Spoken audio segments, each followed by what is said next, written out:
que antes era un lío. Me dijo Silvio, yo le pregunté. Mañana empieza la primera comisión, sí, que es con primera y segunda, que es con la profe Celina Jaquet. Recuerden haber leído el trabajo práctico, lo encontraron, eso estaba en la unidad número 1, ¿sí?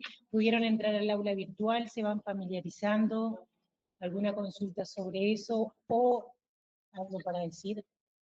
¿Nada? ¿Todo bien? Bueno, me alegro que estén más despiertos que yo. ¿Nada para comenzamos entonces? Bueno, cualquier cosa, los chicos que están conectados, despiertos, tampoco. Bien. A mí me encantaría que alguno de los de la casa me diga si ven el pizarrón, más allá de que lo ven en espejo, no sé cuántas cosas siempre, o si lo ven, no porque nos ven a nosotros. Sí se ve, profe. ¿El pizarrón? No la pantalla. Ah, el pizarrón sí se ve. Ahí va. Ahí está. Ya lo ubicamos. Ahí está, después ya lo ubicamos. Este todavía no lo entiendo yo. Es bastante amarillo. Ah, qué es eso. Sí, perfecto. Bueno, hoy vamos a ver, empezar con la unidad número 2, ¿sí? La unidad número 2, para este nuevo programa, quedó muy larga, ¿sí? Y hasta la unidad número 2 es lo que ustedes van a rendir el primer parcial, ¿bien? Así que hoy vamos a empezar a transitar la unidad número 2. ¿Por qué les digo esto? Porque va a haber mucho material subido en el aula virtual de la unidad número 2. ¿Bien? Igualmente, siempre todas las vías de comunicaciones quedan disponibles. Bien, ¿qué estuvimos trabajando en el encuentro pasado? ¿Qué estuvimos trabajando en el encuentro pasado? La definición de psicomotricidad y de neurodesarrollo. ¿Se acuerdan? ¿Qué se acuerdan? ¿Qué dijimos de plantear? ¿Cómo era ese sujeto que íbamos a estudiar acá en psicomotricidad?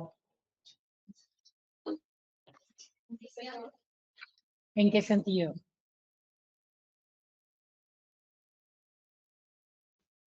Lo íbamos a ver desde una mirada, bien, una mirada integral, ¿sí? Que ese sujeto iba a estar sujeto a una historia, que esa historia iba a ser propia, que iba a tener un cuerpo, ¿sí? Que ese cuerpo iba a ser un cuerpo deseado, ¿sí? Parlante, es decir, que va a poder hablar desde el lenguaje, desde lo simbólico, y que podíamos ver no solamente los aspectos biológicos de ese cuerpo, que por ahí era la mirada que ustedes ya venían trayendo, sino que además íbamos a ver lo psicológico y lo social, ¿sí? En base a eso íbamos a ver cómo se desarrolla ese sujeto con esta mirada. Eso sería el neurodesarrollo, ¿sí? ¿Queda claro eso?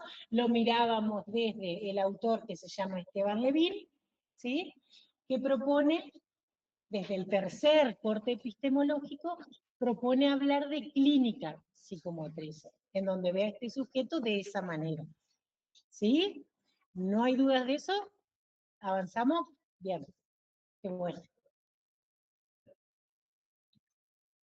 Hoy vamos a empezar a ver la etapa prenatal, ¿sí? La etapa prenatal, y en el programa lo van a encontrar como del 1º al 7º mes de embarazo, ¿sí? ¿Por qué al 7º mes de embarazo? Porque se supone, más si nosotros nos acordamos lo que vimos el año pasado, que ya en la semana 38, 40, ¿sí? Ya está, ese feto está listo para nacer, ¿sí? Y nacería a término. ¿Bien? ¿Se acuerdan que habíamos estudiado que es todo el bebé o niño neonato que nace antes de la semana 38-40? ¿Está claro eso? Bien. Esta mirada la vamos a hacer al principio desde lo biológico solamente. O sea, en este sujeto que nosotros tenemos que estudiarlo desde una mirada integral, ¿sí? Vamos a sesgar primero para poder ver lo biológico, que se supone que es la parte que ustedes ya saben de biología, embriología, ¿sí? De la vida, de cómo es la formación desde lo biológico. ¿Bien? Entonces, ¿qué podemos ver? Pasemos. Desde la mirada biológica, ¿qué se necesita? ¿Qué hay para que se cree ese bebé sujeto que después vamos a tener nosotros en el consultorio? Bien, primero un óvulo y un espermatozoide, ¿sí? Que cuando se juntan ese óvulo y ese espermatozoide forman lo que se llama cigoto, ¿en dónde? En la concepción, ¿bien? O fertilización. Saben ustedes que hoy en día hay millones de maneras de llegar a un embarazo, ¿sí? Desde ese momento vamos a tener un cigoto con células diploides, 23 cromosomas pares que va a aportar la madre y 23 cromosomas pares que va a aportar el padre, ¿sí? Para poder formar eso. Ustedes lo habrán estudiado, supongo y espero, desde la etapa prenatal del ser humano, en embriología o biología, no sé cómo tuvieron ustedes. En biología no se da porque yo estoy, pero en histología lo dan. Se puede separar en 3 periodos, ¿sí? El germinal, el embrionario y el fetal propiamente dicho. ¿Qué pasa? ¿Qué es lo que nosotros estudiamos desde la kinesiología? El movimiento, ¿o no? Kine, movimiento, ¿o no? ¿Sí o no? Vamos, bien. Parece que una mamá queda embarazada, una mujer queda embarazada y no pasa nada más que crece un bebé adentro, ¿sí? Desde el movimiento, desde el momento cero, ¿sí? Se tiene que juntar un espermatozoide con un óvulo que ya habla de movimiento, porque el óvulo tiene que bajar y el espermatozoide tiene que alcanzar ese óvulo. Entonces, desde la mirada biológica, desde el momento cero, ya hay movimiento de las células, ¿sí? Eso pasa en el periodo germinal en la trompa de falopio. Toda la división celular, ¿sí? Que ya la habrán estudiado ustedes, se sigue moviendo, ¿sí? Ese cigoto hasta que cae en el útero, en donde va a ser el crecimiento de ese sujeto que nosotros vamos a recibir en el momento del nacimiento, ¿sí? O después, si tiene alguna alteración. ¿Bien? Entonces, hay un movimiento interno en esa mamá y un movimiento externo. ¿Por qué? Interno pasa todo esto que les acabo de contar, ¿sí? Se produce la fertilización, ese cigoto tiene que moverse por la trompa de falopio, llegar al útero para implantarse ahí. ¿Bien? Y externo, ¿por qué hay movimiento externo? Porque esta mamá, sin darse cuenta todavía, seguramente, empieza a sentirse rara. Hay situaciones que empiezan a cambiar desde lo biológico en ella, ¿sí? Si alguna vez tuvieron la oportunidad de estar con una mujer embarazada, les va a decir, no sé, que siente que le duelen los pechos, más allá de lo que ustedes pueden ver que es que una panza va creciendo, ¿sí? Hay otros movimientos. Hay mujeres que sienten náuseas, otras que no, algunas que viven con vómitos, otras que no, que tienen, no sé, más ganas, se activan más, tienen más ganas de caminar, de salir, de andar, otras que duermen mucho, hay alteraciones en el sueño, puede ser que duerman un montón o que estén así, pues alteraciones en el sueño. La mayoría piensa que van a dormir, pero hay mujeres que no, la alteración le agarra a que está todo el día activa y con insomnio, ¿sí? Todos esos son movimientos externos que se producen. Durante el periodo embrionario, ¿qué es lo que sucede? Que se divide.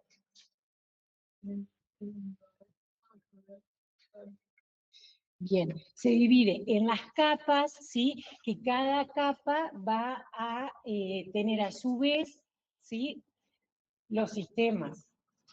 Y hay 2 sistemas que a nosotros nos van a interesar como kinesiólogos más que cualquiera de los otros sistemas, que va a ser el sistema nervioso y el sistema muscular. ¿Por qué? Porque hay un momento específico en donde se hace la primer sinapsis de la placa neuromotora. ¿Y qué hace? ¿Qué es lo que permite? Que haya un movimiento, ¿sí?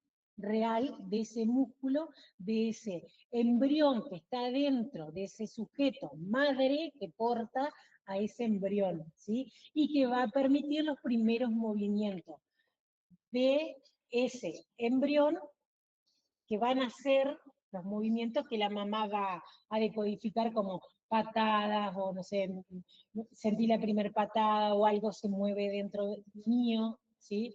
Y es el primer momento en donde no solamente el sistema nervioso del bebé hace sinapsis con el músculo de ese bebé, de ese embrión, sino que además la mamá puede reconocer, porque hasta ahí no sentía nada. Es el primer momento en el que la madre puede, ¿sí?, sentir que hay algo dentro de ella que está creciendo, que es ese bebé, ¿sí?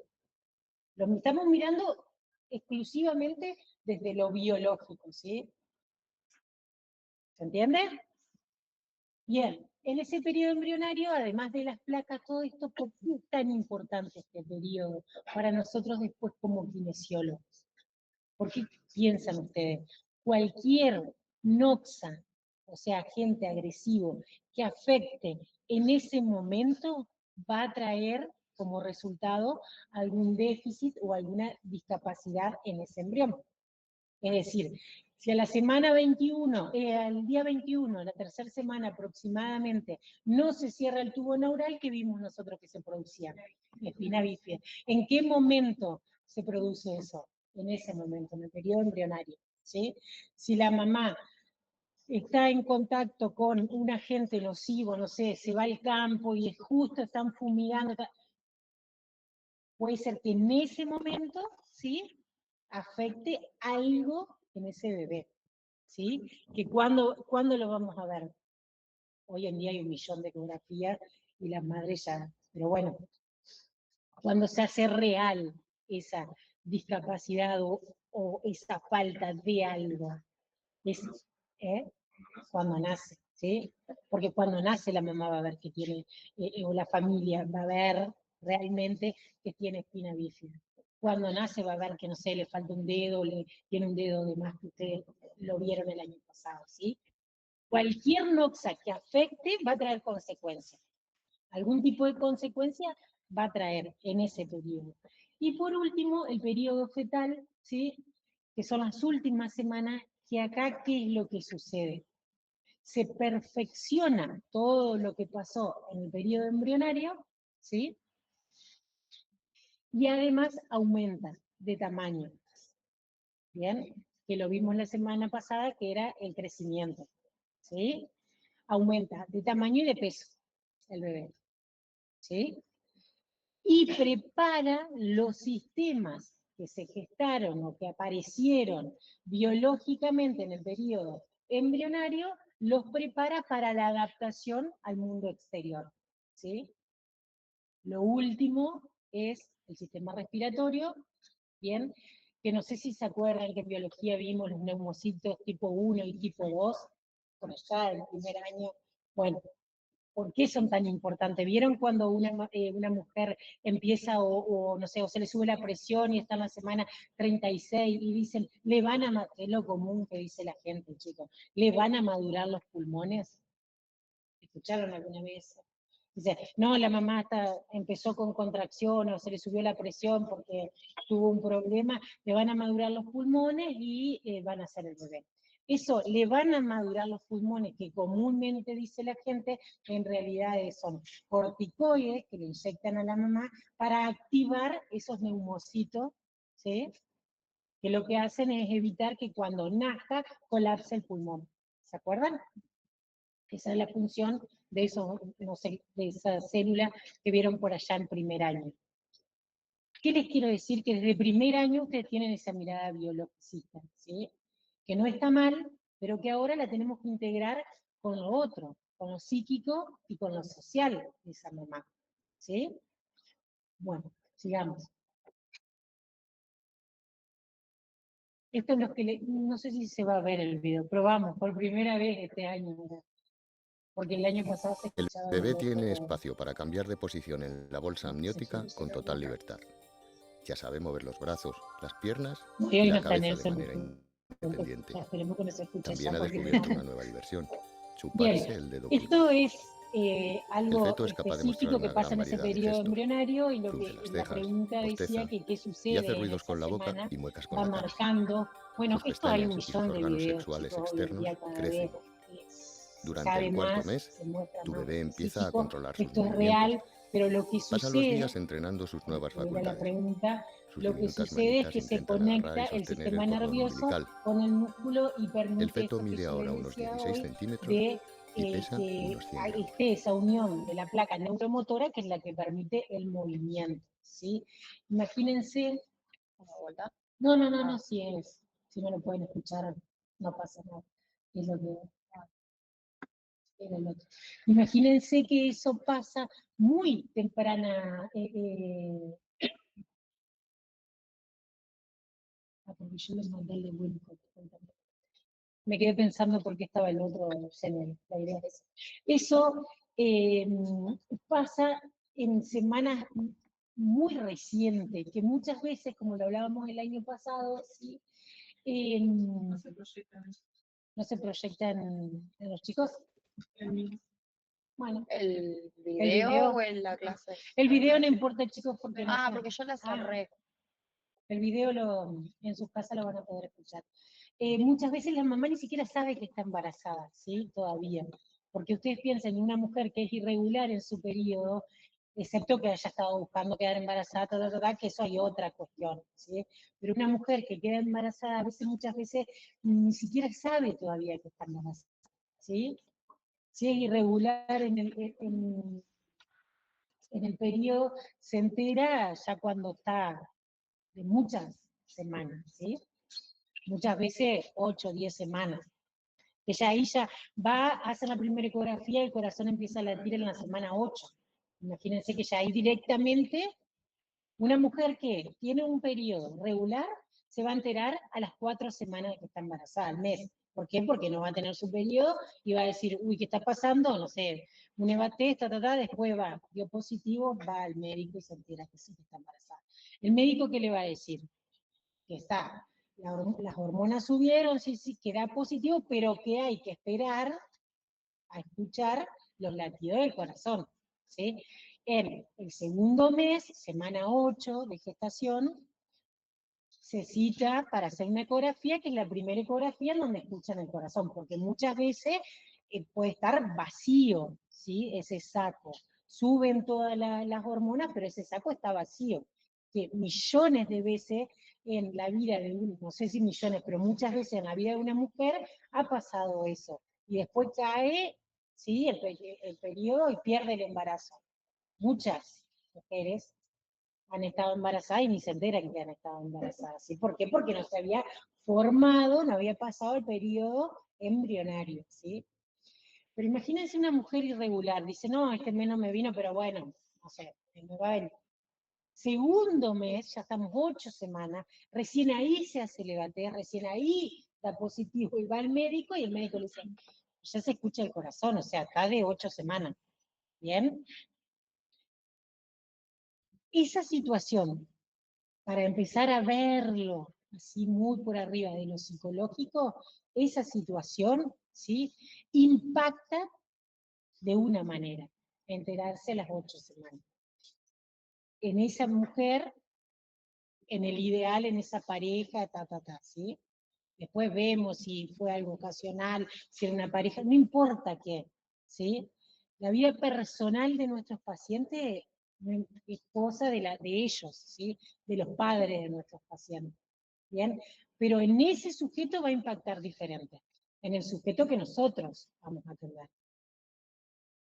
Si es un bebé que ha sido deseado por mucho tiempo, muchos embarazos, pérdidas, bueno, terminan que no pueden quedar embarazados por situaciones naturales y empiezan a hacer un tratamiento, impacta de otra manera, ¿sí? ¿En quién? En el sujeto que nosotros vamos a atender. No solamente en esa pareja, ¿bien? En los padres, en los progenitores, sino en el sujeto que nosotros vamos a tocar, ¿sí? Dentro del consultorio, como paciente. ¿Bien? Sigamos. Pregunten, chicos, porque esto es como que yo les decía la otra vez que empezamos. Bueno, acá hay son dos frases, a mí la que más me gusta es la de Castillo Morales, que dice, sobre patrones prenatales se instalan patrones postnatales, ¿sí? No solamente desde lo biológico, ¿de qué quiere decir? Desde lo biológico aparecen los reflejos arcaicos en el cuarto mes de embarazo y desaparecen en el cuarto mes de vida de ese bebé. Por ejemplo, algunos reflejos. O en el sexto mes de embarazo y desaparecen en el sexto mes. ¿Sí? Un tipo de estudio para los reflejos arcaicos. Sino que además, todo lo que esos padres o progenitores suponen a ese bebé o sujeto que está por nacer. ¿Sí?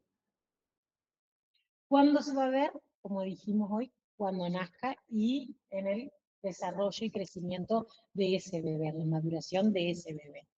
¿Bien?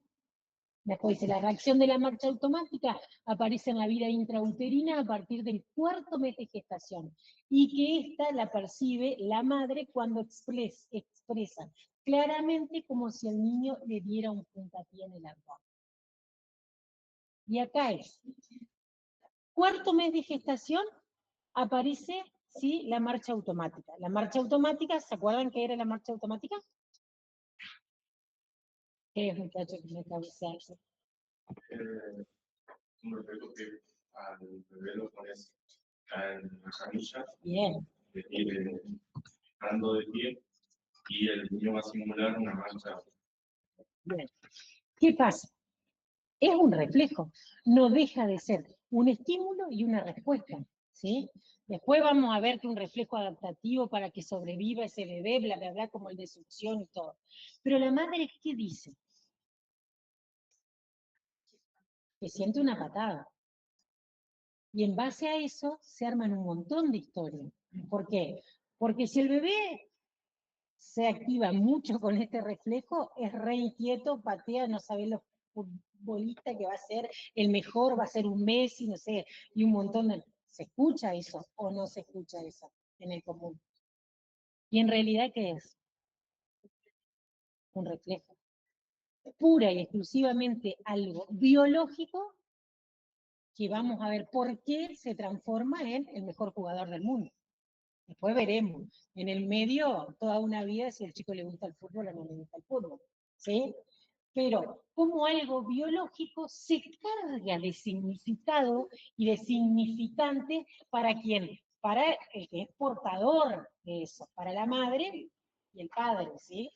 En el mejor de los casos, que sea una familia. Recuerden que siempre vemos lo ideal, y de ahí todas las variantes, los grises, ¿sí?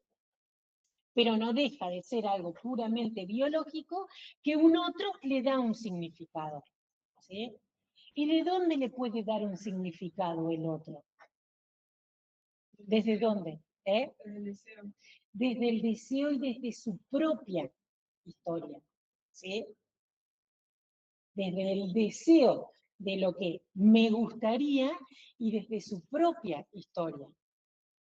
Porque si al papá le gusta el fútbol, va a decir que es un Messi. Si al papá le gusta, no sé, el básquet, va a decir, no, lo que va a correr va a ser Ginóbili y no va a parar, ¿sí? Si la madre es gimnasta, no sé, hace gimnasia artística, va a decir, es como la mamá le va a gustar, no sé, treparse, hacer, si la mamá es bailarina, ¿sí? Entonces, ¿desde dónde se pone ese deseo? Desde su propia historia. Que esa propia historia también, ¿sí? ¿Desde dónde viene? De la propia historia de los padres, que serían los abuelos de ese sujeto, ¿sí?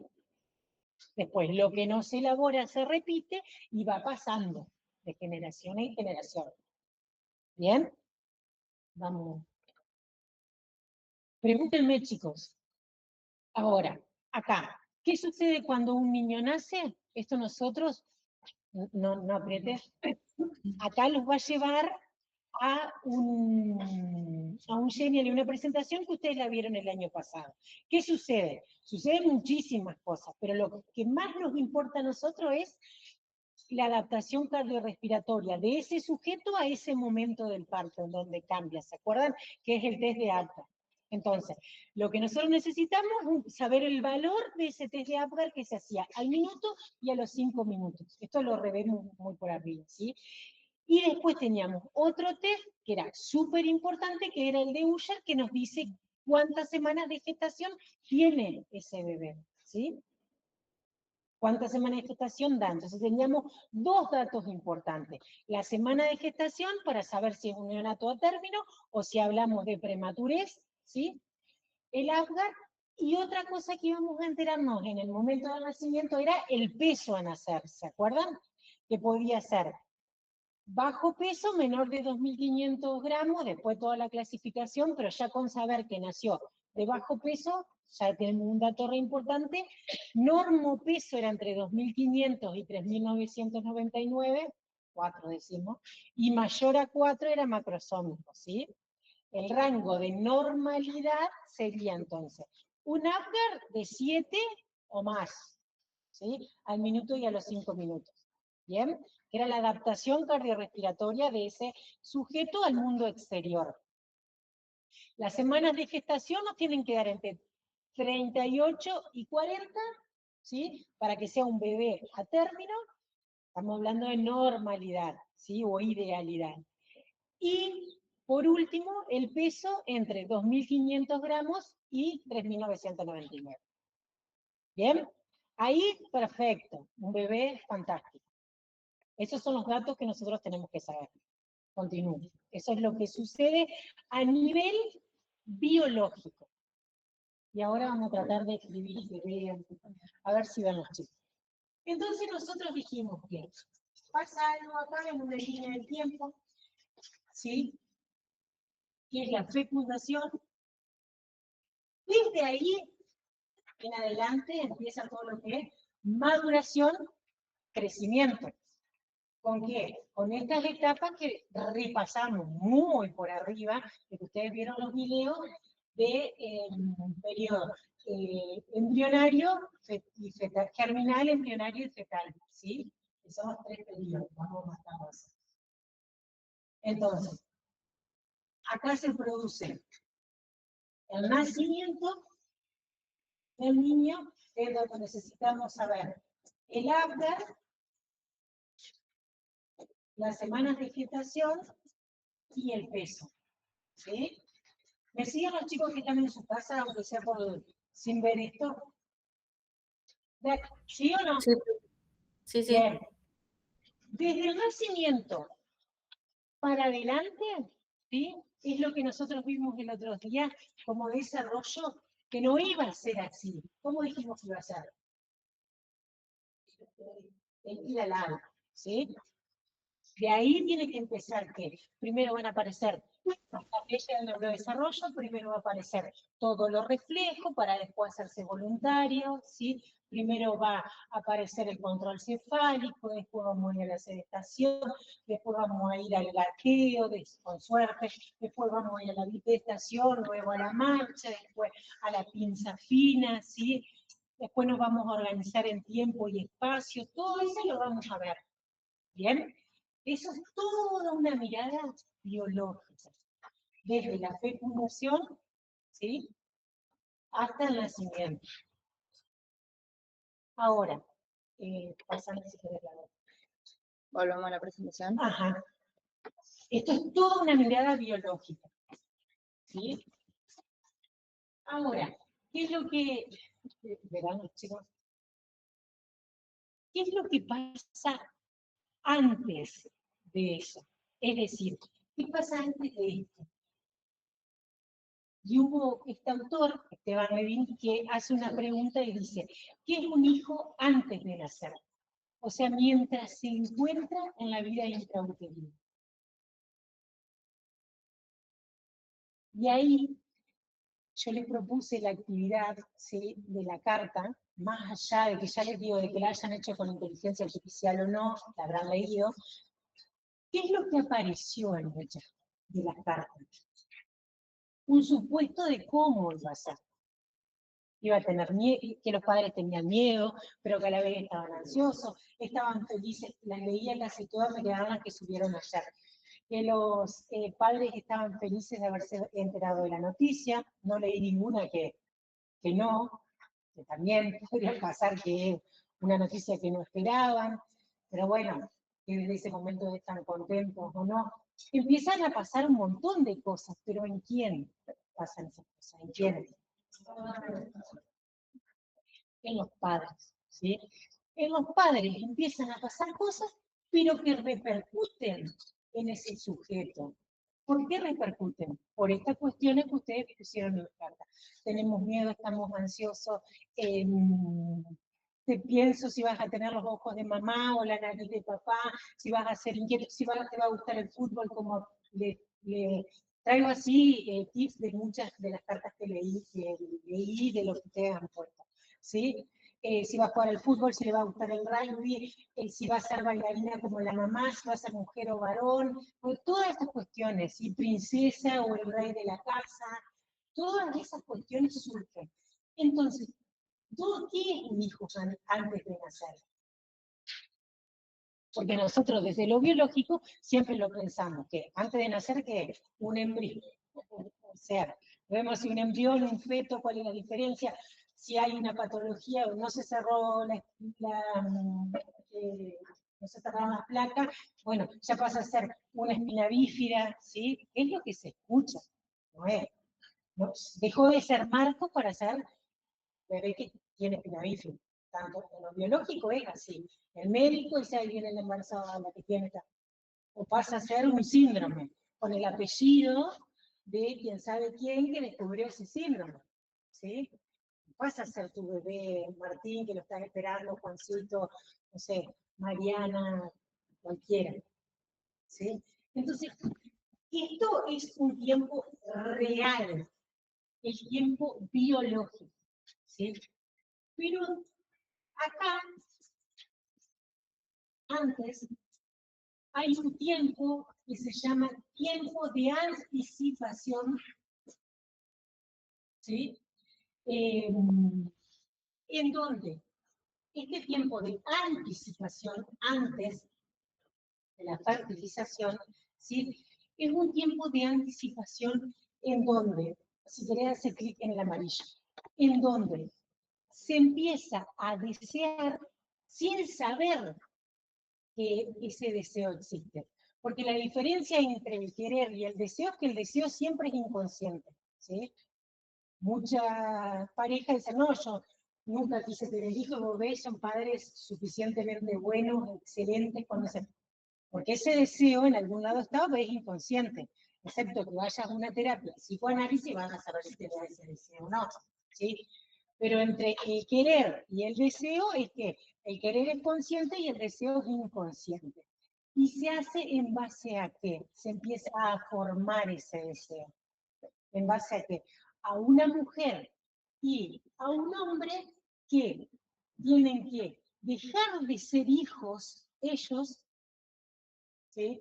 Está ahí en el centro, para transformarse en una madre y en un padre.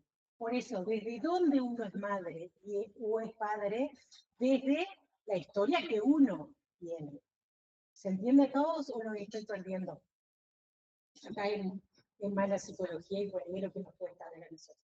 Entonces, uno es padre o madre, ¿sí? Según la historia que uno tuvo. Si lo llevamos a un ejemplo, que les puede pasar a cualquiera de ustedes, dice, no, yo cuando tengo un hijo, ni en pedo lo mando, no sé, a una escuela católica, porque a mí me mandaron a una escuela católica y yo resufrí. Yo, si el día que tenga una hija, ni en pedo, no sé, le doy de comer tal cosa, porque en la escuela... Yo cuando sea padre, si tengo un hijo varón, quiero que juegue al fútbol, porque el fútbol es lo mío, yo quiero que sea.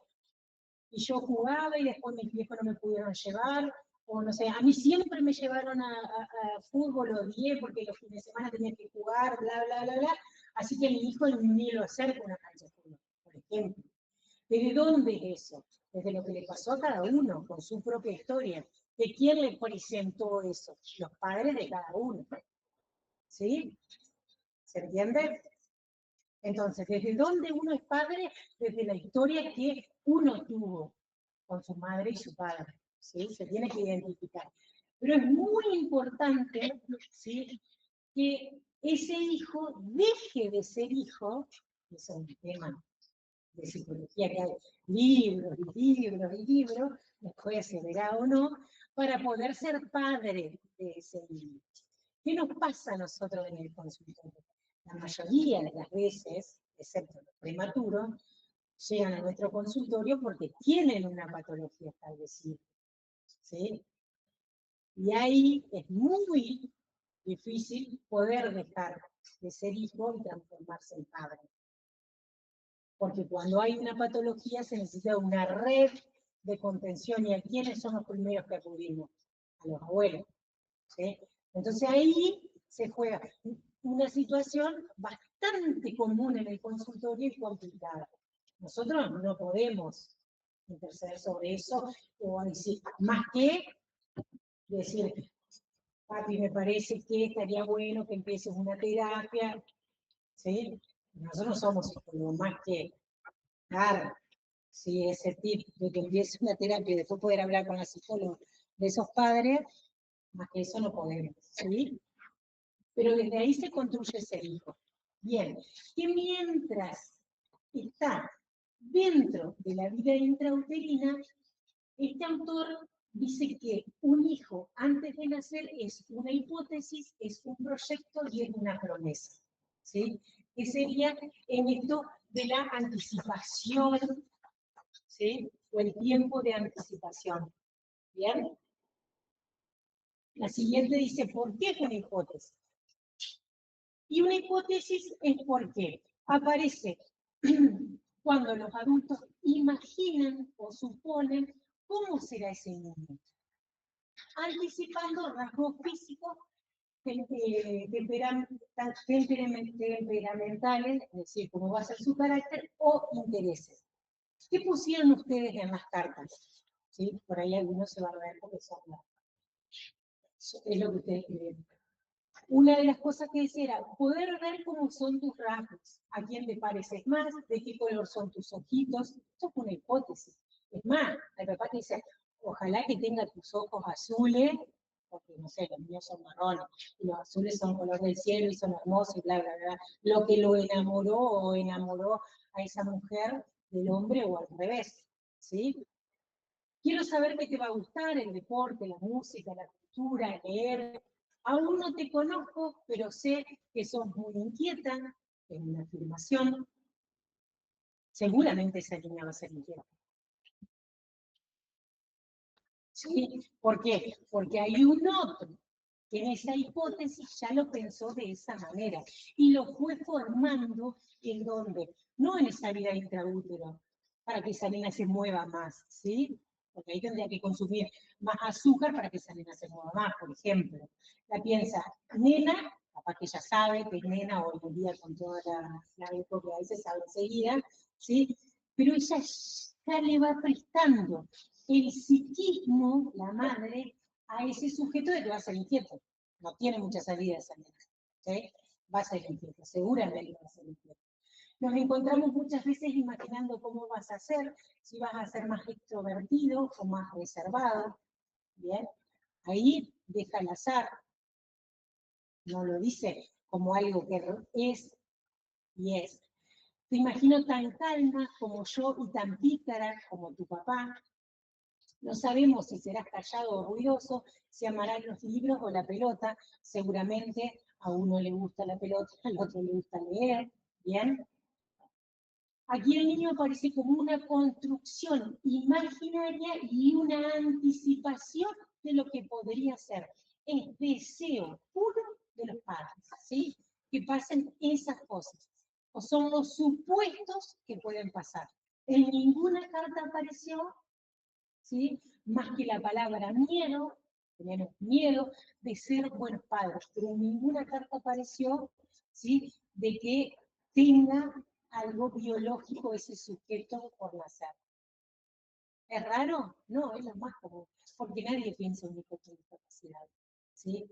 Y esa era la tarea que ustedes tenían. La tarea que ustedes tenían en el foro era realizar una carta como que si fuera para un hijo de ustedes, ¿sí? Y nadie, ninguno de todos los que son 98, creo, que somos 99, pensó un hijo con discapacidad. ¿Es casual? No, nadie piensa en un hijo con alguna discapacidad. Entonces, lo que nosotros podemos empezar a ver es qué fuerte es para esos papás enterarse que hay un hijo que viene con una discapacidad. Porque a nosotros nos van a llegar esos niños. Porque uno cuando desea, ¿desde dónde desea? Desde lo ideal, siempre. ¿Sí? Siempre, siempre. Ninguno de los 98 puso. Una sola vez en la diplomatura, una sola chica en este trabajo de una carta pensó al niño con discapacidad. Cuando lo traemos a la clase, ¿por qué lo pensó con discapacidad? Porque ya tenía una discapacidad. Entonces se ubica en una situación de madre, ¿sí? Que ya vivió. Entonces, pero si no, no hay forma, ¿sí? Se puede pensar también si hay un tío, si hay algún hermano de esa madre o ese padre, porque está en miedo, ¿sí? Porque el factor de riesgo aumenta muchísimo más, ¿sí?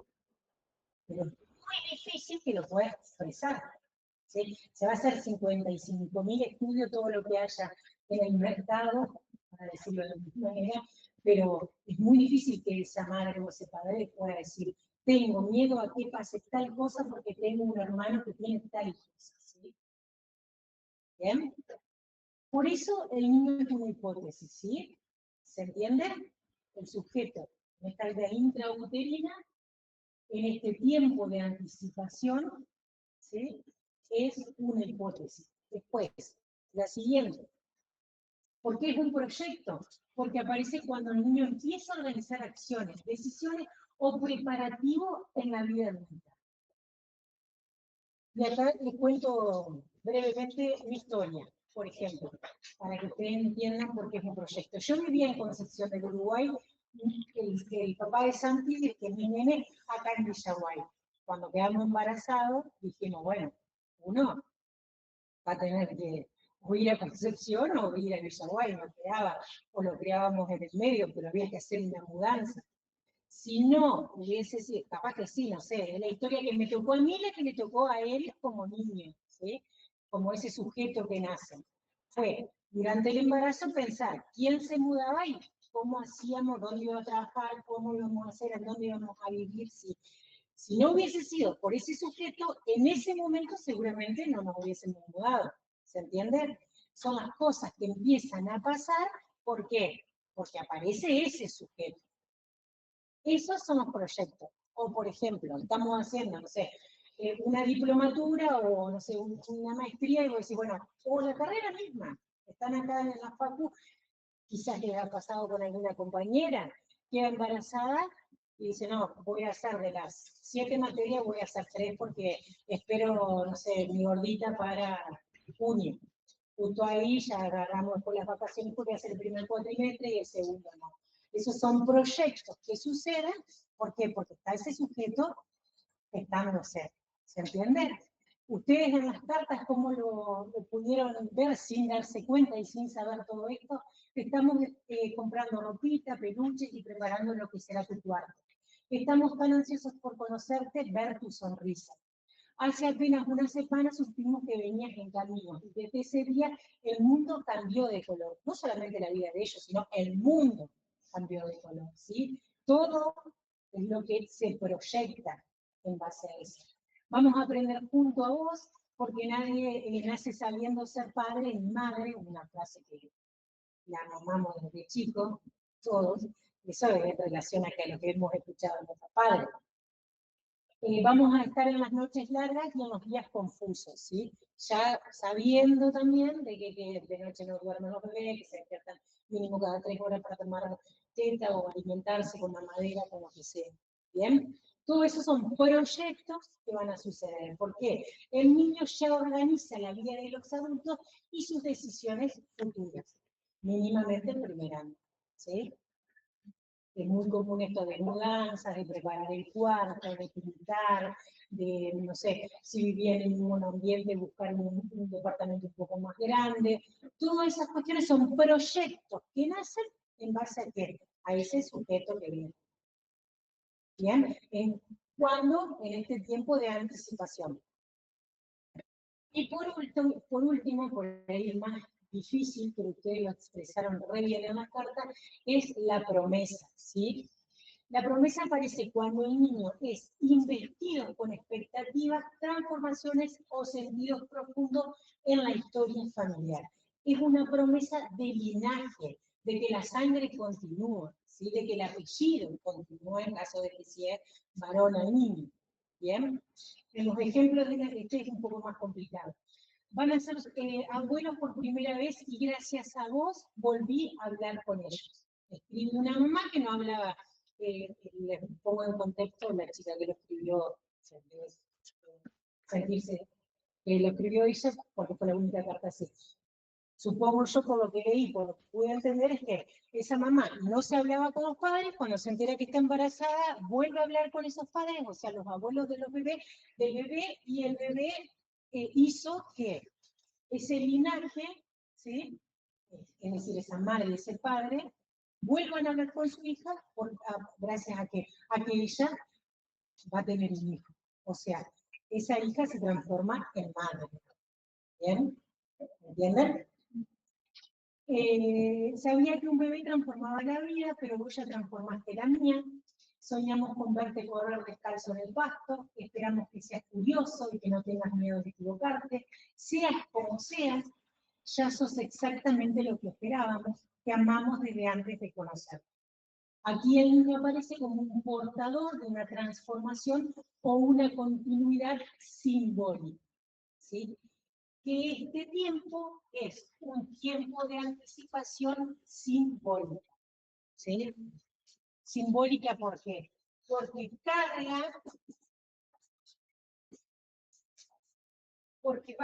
todo lo que sucede acá va a cargar a eso biológico. Y todo lo simbólico que sucede acá serían los aspectos psicológicos, ¿sí? Que se suman a los aspectos biológicos para formar una familia. Que esa familia, ¿sí? Va a ser parte de los aspectos sociales que tuvimos. ¿Por qué? Ya sea la madre y el hijo solo, la madre, el padre y el hijo, ¿sí? Mamá, mamá, hijo, papá, papá, hijo. Se suman los abuelos, se suma que esa mamá va a tener derechos, que lo mismo el año pasado, ¿sí? Con la ley de 2000 días, va a tener que ir socialmente a comunicarse con quién, con un hospital, con una clínica, una maternidad, donde sea, donde va a dar a luz, ¿sí? Entonces, ese sujeto que se formó biológicamente acá, sujeto lo van a ver así como enseñantes. ¿Sí? Ese sujeto que se formó biológicamente acá va a estar cargado de toda esta anticipación simbólica de aspectos psicológicos, lo biológico, ¿sí? Y lo social de cómo se relacionan él con los padres y los padres con los otros, ¿sí? Familia, instituciones, si lo van a mandar a jardín o no lo van a mandar a jardín. Todas esas cuestiones pasan en un mismo sujeto. Entonces, el mantener está muy bien. Entonces, volviendo, está bien mirar al paciente que va a llegar a nuestro consultorio, adulto, niño, adolescente, gerón, lo que ustedes quieran, solamente con esta mirada. Y está bien, porque es una posibilidad. Pero ¿cuánto ampliamos si nosotros miramos con todos estos aspectos? Una mirada integral que realmente abarque la historia de ese sujeto, si por eso está cortado, por eso así, sujeto, es atravesado por una historia, y que esa historia es única para ese sujeto. Y de acá podemos entender por qué dos hermanos que nazcan de los mismos padres, en la misma familia, en la misma casa, no son iguales. ¿Por qué? Porque este tiempo de anticipación simbólica no es la misma para un sujeto que para el otro. Porque ya de entrada, si el segundo hijo, ya tenés una experiencia de madre. ¿Bien? ¿Vieron que dicen no, que los embarazos son? Sí, los embarazos son todos diferentes, porque son sujetos diferentes. ¿Sí? Y si uno nació en el 2025 o en el 2024, no pasa lo mismo que en el 2026. Entonces, no va a ser nunca la historia. Lo mismo pasa con gemelos, ¿sí? Lo mismo. Siempre es lo mismo, ¿sí? ¿Se entiende? Por eso todos los sujetos somos diferentes. ¿Bien? Porque estamos atravesados por historias diferentes. Y está bueno que nosotros podamos ver todos estos aspectos de una mirada integral, ¿sí? Que nosotros vamos a trabajar sobre lo biológico, y sí. Sí, porque vamos a trabajar porque el niño llega a nosotros porque tiene una discapacidad o porque el adolescente tuvo un accidente y se fracturó, ¿sí? Vamos a trabajar en la rehabilitación de lo biológico. Pero no tenemos que perder en cuenta, ¿sí? O la mirada de todos los otros aspectos. ¿Se entiende? Bien. Yo no saqué el celular, así que si me llamaron de la escuela. Y acá vamos con un ejemplo. Dice, una pregunta, perdón. ¿Somos cuerpo, ese cuerpo que se gesta en la vida intrauterina, o somos más que cuerpo? Y en realidad somos muchos más que cuerpo. Porque si seríamos cuerpo, pues solamente esto. ¿Sí? ¿Pero qué? Claro que seríamos una máquina. Y sí, realmente no tendríamos una historia que nos diferencie de la máquina. ¿Bien?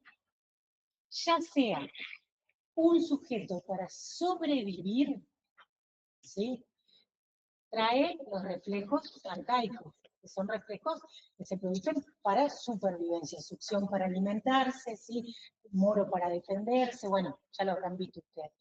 Pero lo que trae cuando nace el bebé son los reflejos, y son para los reflejos arcaicos y son de supervivencia, ¿sí? Pero ¿qué necesita formar? Si no seríamos todos psicóticos. Necesita formar una relación con un otro, ya sea de amor o de odio, porque una madre que odia a su bebé, porque ella es psicótica, hace que ese bebé sobreviva, ¿sí?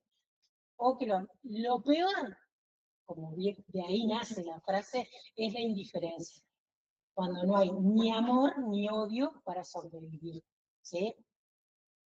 Vieron que dice lo que mata es la indiferencia, es porque es psicológicamente comprobado.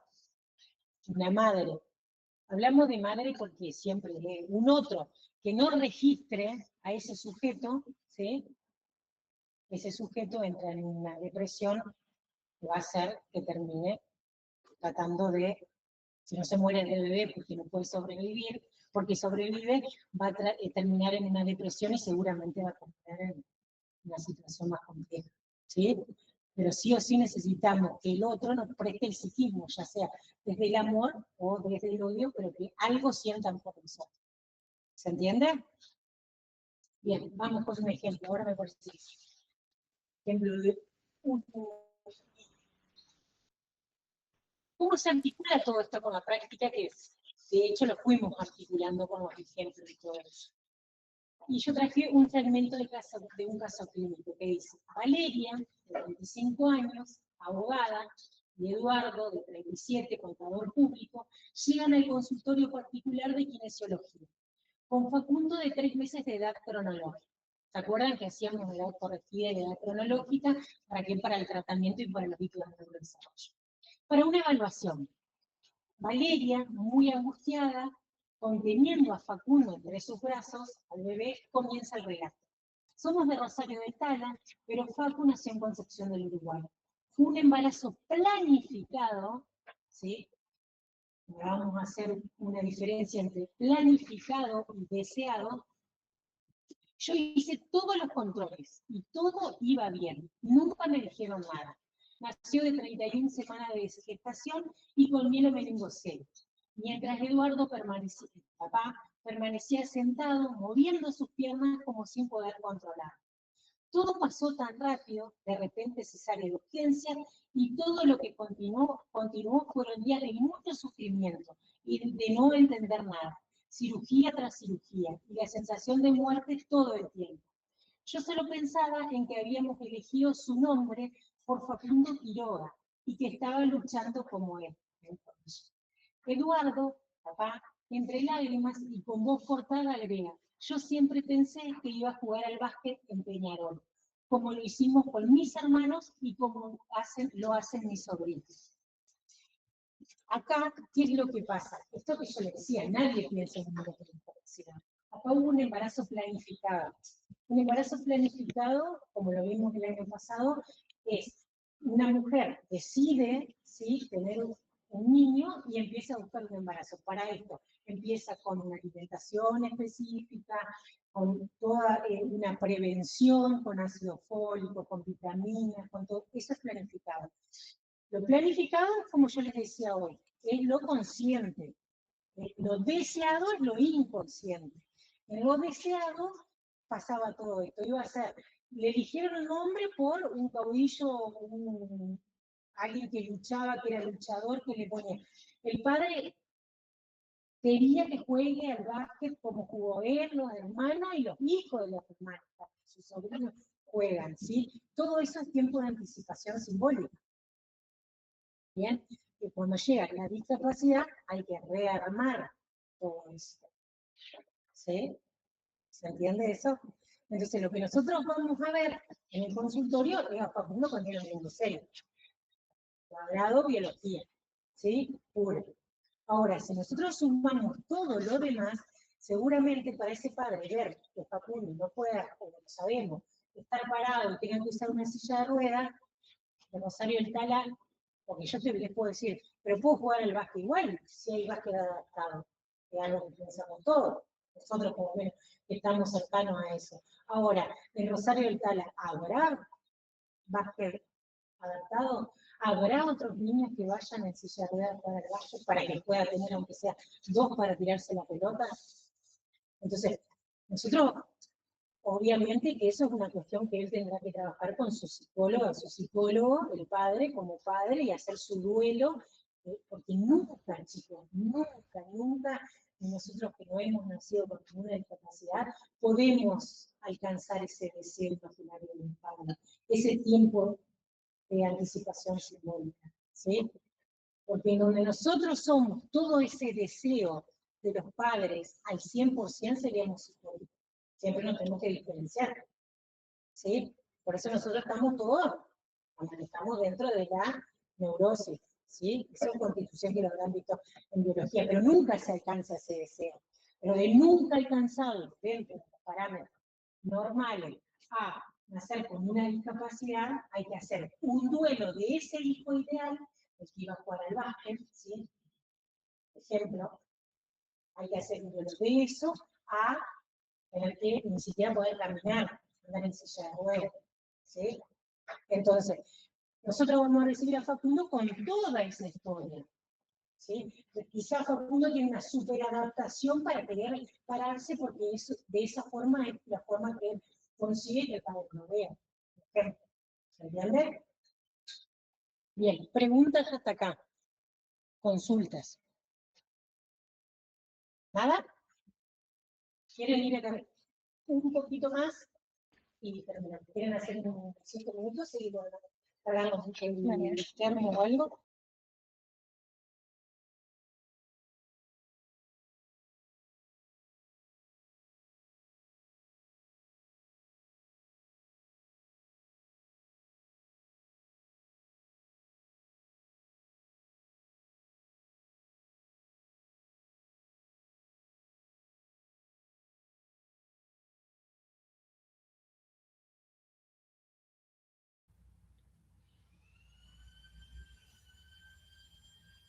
Profe, si está hablando por las dudas no se escucha. Diálogo con mímica. ¿Qué dije? A ver. Vamos. Iniciamos. Ese sujeto, con toda esa historia, ¿sí? llega al mundo, a nosotros no importa mucho lo biológico que pasa en esos primeros momentos, ahora se escucha. Sí, ahora sí. Gracias.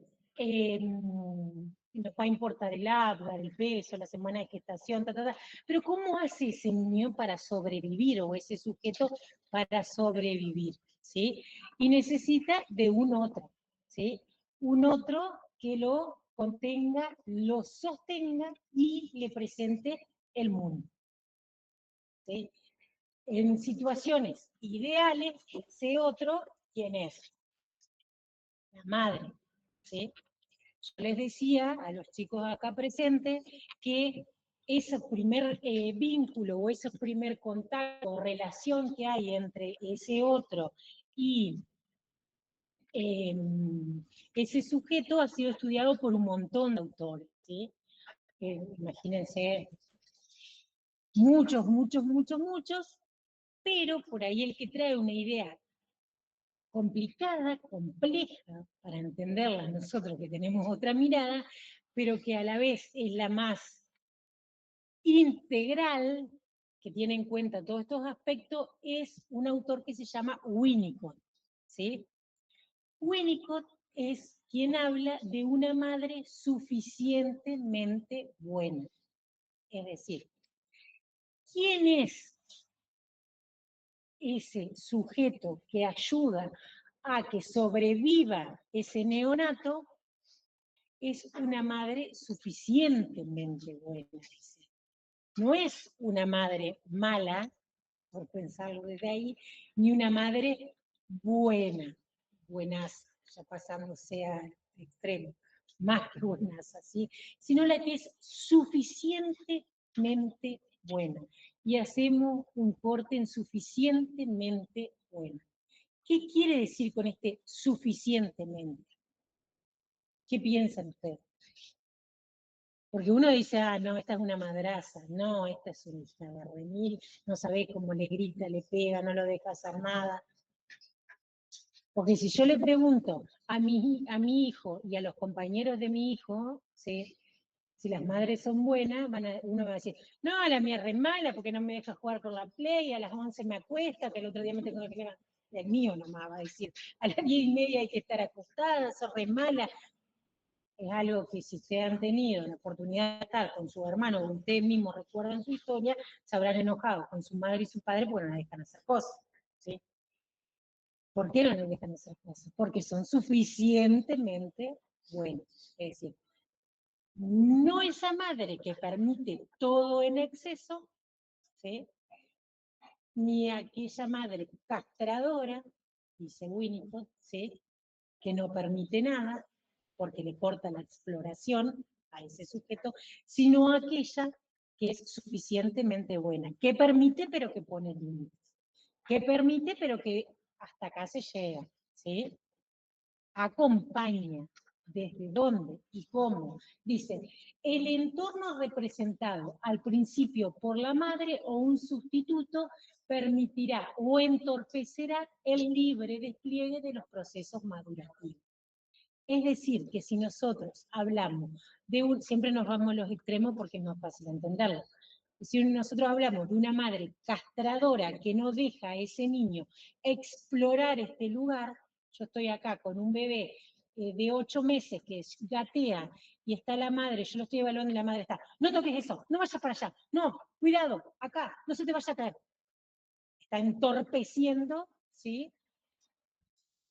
Que ese niño pueda reconocer este espacio. ¿Bien? Ahora, si yo estoy con una mamá que se pone a charlar conmigo y de repente, no sé, escucho que alguien grita y miro así, no está el nene acá y el nene abrió la puerta, nadie se dio cuenta y estaba afuera en el patio, ¿sí? Es demasiado. ¿Por qué? Porque no le puso hasta acá llegás. Porque estamos hablando con esta señora, después nos vamos a ir, ¿sí? Va anticipando lo que va a pasar. ¿Bien? Entonces, ¿qué pasa? El medio será facilitador del desarrollo. Nosotros lo estudiamos desde el microsistema, ¿sí? Como ese microsistema influye en ese sujeto y ese sujeto modifica ese microsistema también. hay un desarrollo emocional primitivo y el bebé como entidad solo no existe. Necesita del psiquismo de un otro. ¿Sí? ¿Por qué? Porque el bebé va a aportar algo. ¿Qué va a ser? Todo reflejo. Todo lo biológico que hace el bebé es reflejo. ¿Sí? Pasa a la siguiente grabación. ¿Qué pasa? O sea, frente a las necesidades del bebé es el objeto maternante, madre, o quien cumpla el rol, ¿sí? Quien cumple las funciones de sostén, manipuleo y presentación del objeto. Es decir, cuando nosotros hablamos de sostén, de manipuleo y de presentación del objeto, es lo que va a empezar a conformar a ese sujeto desde lo simbólico, es decir, lo psicológico, y desde lo corporal, que es donde nosotros vamos a trabajar. Mediante eso vamos a ver cómo van a ser los movimientos de ese sujeto sin hablar de patología, ¿sí? Entonces, ¿por qué? Porque esa madre que cambia el pañal o ese objeto maternante que cambia el pañal y acaricia a su bebé, ¿qué le está dando al niño? Biológicamente le está dando todo lo que es percepción, ¿sí? Porque siente si la mano de la mamá está fría, ¿sí? Hay receptores que hacen, si lo pensamos de lo biológico, es eso. Pero además le está dando borde a ese niño, le está formando ese cuerpo que acaricia. ¿Se entiende? ¿Sí o no? ¿Sí? Entonces, está formando psicológicamente, por ejemplo, en una situación que pasa miles de veces en el día, cuando es un recién nacido, cada vez que come, el bebé caga, defeca, ¿sí? Come, caga. ¿Qué te dice un bebé? Come, caga y llora, come, caga y llora. En realidad es llora, come y caga. Pero ahora les explico por qué. Llora porque tiene hambre, la mamá decodifica que tiene hambre, le da la teta, y el bebé biológicamente, todavía su intestino no es tan desarrollado, ¿verdad? Hace caca, ¿sí? Esa situación hace que la mamá se encuentre con el bebé cambiándolo. Mientras lo cambia, ¿qué va a decir esa mamá? Una mamá suficientemente buena, no una que esté depresiva, ni una que esté eufórica, ni nada, una suficientemente buena, que es la que plantea Winnicott, en esa escena, ¿qué va a hacer? Va a decir, uy, le va a empezar a hablar a ese bebé, y le va a dar una entidad a ese bebé. Uy, no sé, José, o Facundo, que era el bebé que teníamos, uy, Facundito, qué caca que te hiciste, mirá que yo tengo que ir a la casa de los abuelos, vamos a cambiarte rápido. Le va a agarrar los piecitos, le va a abrir las piernas, va a despegar el pañal, ¿sí? Va a buscar otro, te levanto, no le va a levantar así, pum, le va a meter el pañal, ya está.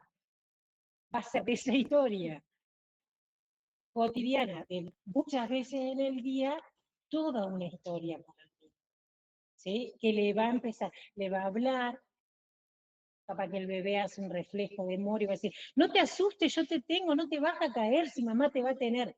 No sé, se me ocurre en este momento. ¿Sí? Si nosotros lo miramos de lo biológico, decimos, es un reflejo. Pero esa mamá, por más que sepa, ¿sí? Les va a pasar a todas las mujeres que están acá, si tienen algún día hijos, por más que sepamos todo esto, nos vamos a ver en esa situación inconscientemente desde el deseo, haciendo todo eso y diciendo un discurso que ¿qué va a permitir esto? El sostén, el manipuleo y la presentación del objeto. La presentación del objeto es la presentación del otro sujeto, por ejemplo, del padre, ¿sí? Y la presentación de los objetos inanimados, reales, ¿sí? Cuando cambia el pañal, ¡ay, busco el pañal! ¿Quién le nombra que eso es un pañal? La mamá. Si no, el nene no tiene ni idea. Si yo desde que el nene nace le digo que el pañal es un pan y que el pan es para comer, va a comer el pañal, porque no va a saber que no es. ¿Sí? ¿Se entiende? ¿Por qué el niño habla? Porque hay un otro que le habla. ¿Por qué nosotros hablamos en castellano? Porque nacimos en una casa donde se habla en castellano. Si nosotros nos hubiese tocado nacer en Francia y una mamá nos habla en francés, hablaríamos en francés, ¿sí? ¿Se entiende eso? Es un otro que presenta. Y nosotros en espejo hacemos eso. ¿Bien? Esta relación se llama diada, de a dos, madre e hijo. ¿Sí?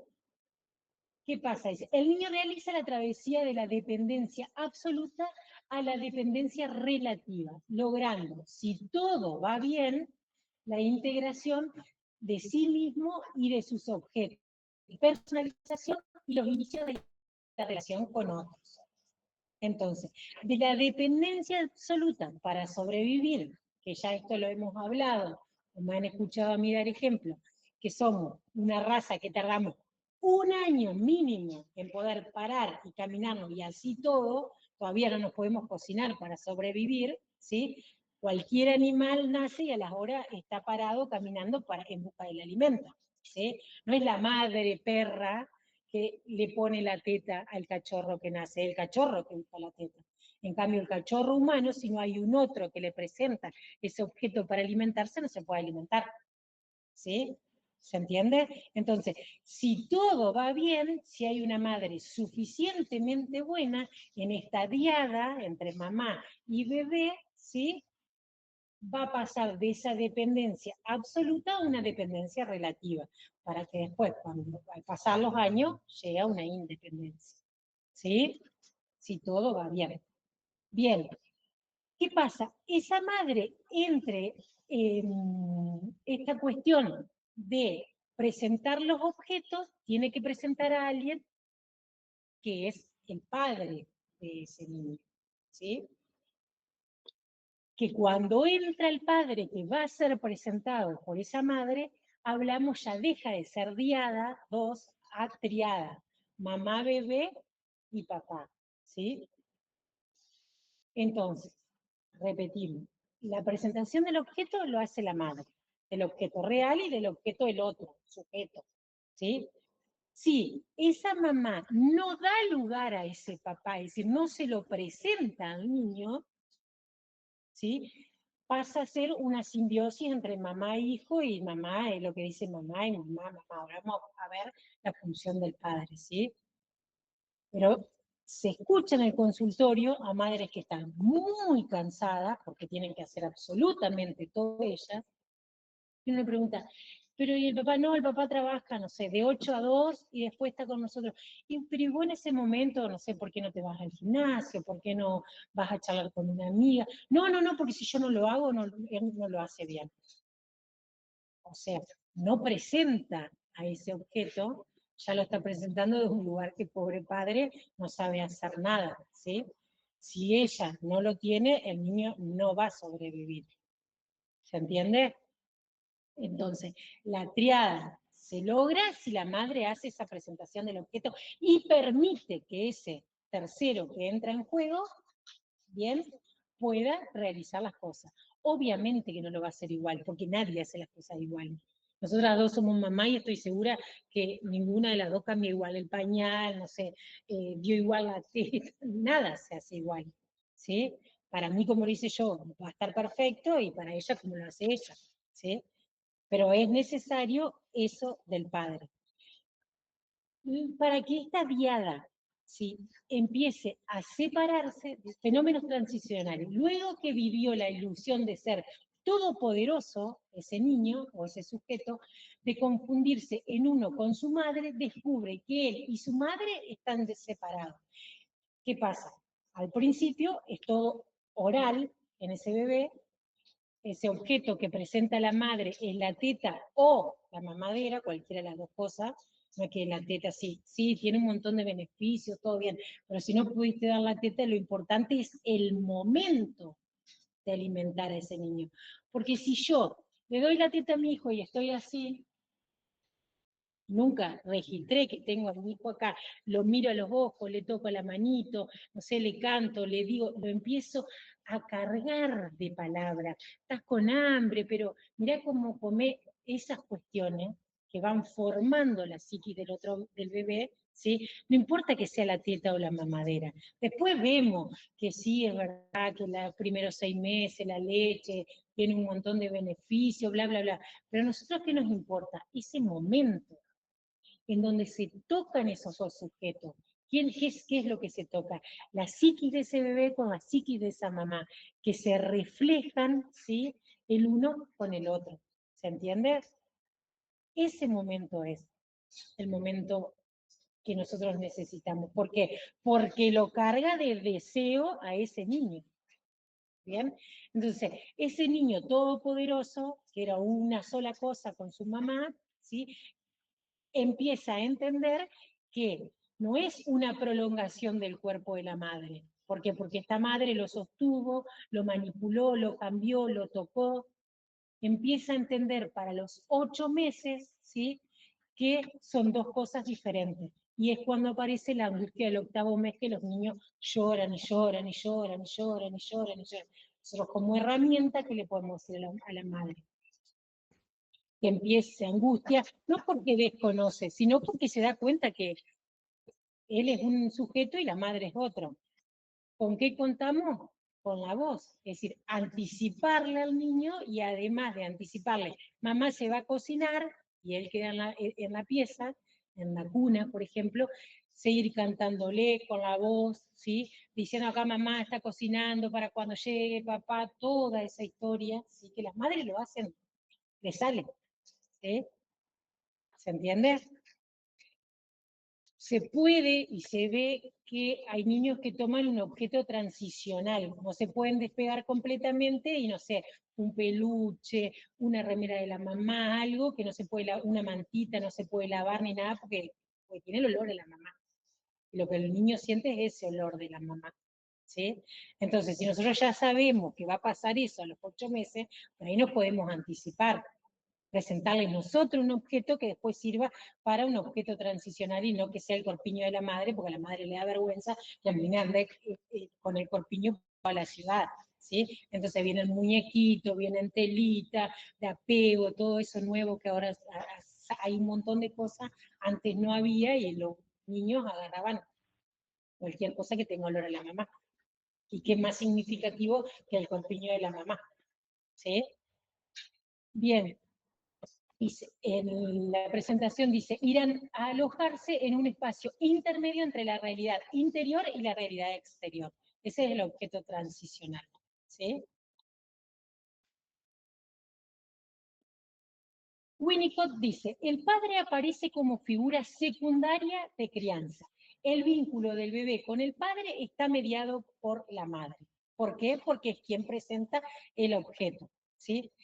Este papá que aparece como figura secundaria va a tener que cumplir un rol, una función, como la de la madre, son esas 3 principales, ¿sí? La del padre van a ser un montón, como 16 son.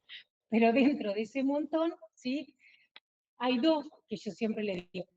En la bibliografía, no sé, 26 me parece que son en total y habla de todo. No, porque dicen se me van a asustar cuando vean. Eso está en la bibliografía.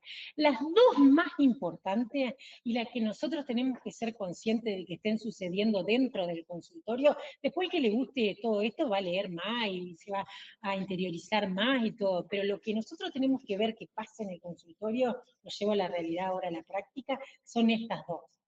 La representación de la ley y el alivio materno.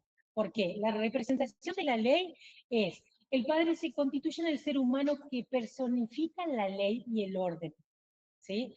Que el padre es el que tiene que decir no, el que tiene que poner el límite. O sea, él da el ejemplo y dice, deja la teta porque esa teta también es mía, dice el padre, ¿sí? Porque antes de haber sido madre, esa mujer fue mujer. ¿Se entiende? Y tiene que volver a ser mujer para hablar de un ciclo.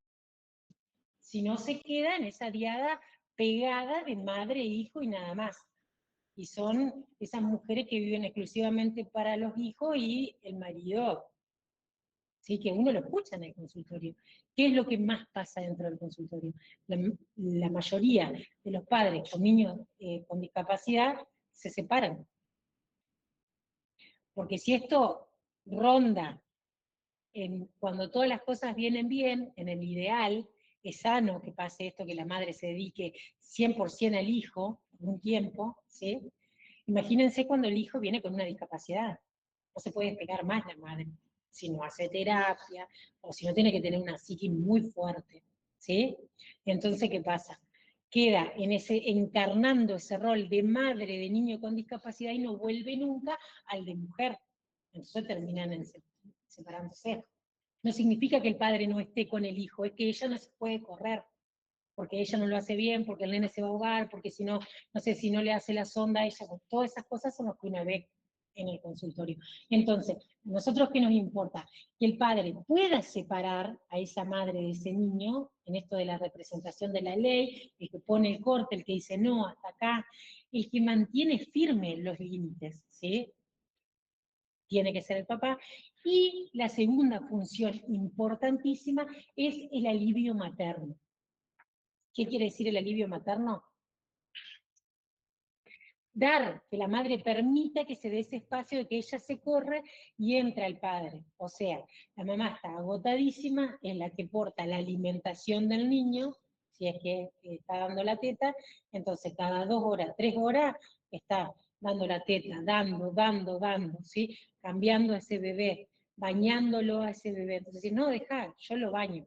Primero, la madre va a decir, no, los primeros meses la madre, esa diada es tan fuerte que si no lo hace ella, por más que el embarazo haya sido rehablado, recompartido, es muy difícil eso, ¿sí?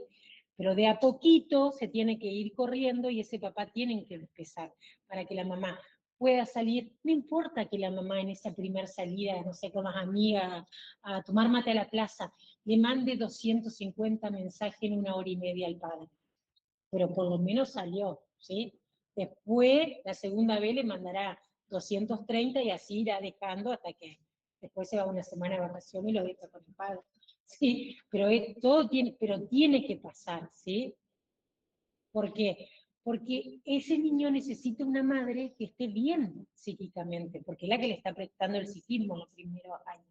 Entonces, si nosotros tenemos un bebé, ¿sí?, que su mamá no se le despega, y el padre no tiene entrada, hay una simbiosis que menos voy a entrar yo como kinesióloga a tocar a ese bebé. Imagínense, todas las dudas que tiene la madre. Todavía llega a mi consultorio, no tengo una silla, no tengo un escritorio, nada, no atiendo de ambos. ¿Sí? Después le voy a explicar todo esto yo a la madre, me ves, está loca, ni loca, le digo a mi hijo, no, me voy a otra, ¿sí? Entonces, si no se lo da el padre, menos nos va a permitir que nosotros estemos con eso, por eso es importante, ¿sí? Entonces, la función del padre y la función de la madre son un montón, pero estas son como las básicas que nosotros tenemos que saber para la construcción de ese sujeto, que según esa construcción vamos a poder ver el movimiento de ese niño, ¿sí? O de ese sujeto adulto, lo que estemos atendiendo. El vínculo del bebé con el padre está mediado por la madre. De la actitud de esta última depende el grado de conexión. Sí, y eso se denomina triada. Entonces, diada, mamá y bebé. Triada, mamá, bebé y papá. ¿Sí? Funciones principales de la mamá son 3. ¿Sí? Del papá, las más importantes son 2, que tienen que ver con la función de la ley y de alivio materno. ¿Bien? Diagnosticar es tener en cuenta la singularidad, el derrotero de cada niño o niña, su entorno, su historia y la de sus padres y abuelos, por esto que dijimos. Diagnosticar es ver dificultades y posibilidades, ubicar cuáles son las conflictivas centrales para poder trabajarlas, porque de ahí te viene el movimiento del niño. ¿Por qué es importante para nosotros estudiar esto? Porque si hay una mamá que no permite que ese niño explore, que no permite que ese niño tenga una relación con su papá, porque no da lugar, menos va a tener un movimiento libre ese niño, ¿sí? Por eso es importante. ¿Se entiende? Bueno, chicos, cualquier consulta, ¿sí? Alguna virtual.